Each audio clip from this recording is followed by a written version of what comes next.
এই যে দোকান ভাঙছে, এই দোকানে আমার ছেলেরা করে খায়। আমার হাজব্যান্ড মারা গেছে আজকে 10 বছর। এই দোকানটা দিয়ে আমার সংসার চলে। আমার একটা 1.5 বছরের বাচ্চা রেখে মারা গেছে, একটা 9 বছরে। সেজন্য আমার বাসুরের ছেলে, আমার ছেলেরা মিলে এই দোকানটা করে আমার সংসারটা চলতো। এরা যে টাইমে ম্যাজিস্ট্রেটটা আসছে, ম্যাজিস্ট্রেট মহিলা আমাদেরকে কোনো একটা কাগজপত্র দেয় নাই, কিছু দেয় নাই, একটা কথা বলা নাই যে আমরা আপনারা জিনিসপত্রগুলো সরান, আমরা দোকানটা ভাঙবো। আমি একটা এনজিও থেকে 3 লাখ টাকা ঋণপ্রাপ্ত।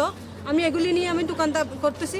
এখন তো আমাকে হঠাৎ করে যে দোকানটা ভেঙে দিল, আমার ছেলেরা কি করবে? আমার সংসার কিভাবে চলবে? আমার ছেলের পড়ালেখা কিভাবে চলবে? এই যে এর ফলে আসলে আপনার কেমন কষ্ট পাচ্ছেন? এর ফলে আমরা অনেক কষ্ট পাবো, অনেক কষ্ট। এখন তো দেখতেছেন যে জিনিসপত্রগুলো বাইরে রাখছে, আমাদেরকে সরানোর ইয়াটা পর্যন্ত দেয় নাই। এটা হলো আমার অনেক কষ্ট। রক্ত ব্যথা বলে না মানুষের সব বলে যে ব্লাড ব্যথা, এটা আমার ব্লাড ব্যথাতেই বেশি হবে। এখন আমার থেকে আমার ছেলেদেরকে নিয়ে আমাকে অনাহারে থাকতে হবে, আমার ছেলের পড়ালেখা বন্ধ হয়ে যাবে। আমি কি করব সেটা আমাদেরকে উপায়টা বলতে হবে। আমাদেরকে একটা নোটিশ দেয়, আপনারা দোকানের জিনিসপত্রগুলি সরান, এই নোটিশটা পর্যন্ত আমরা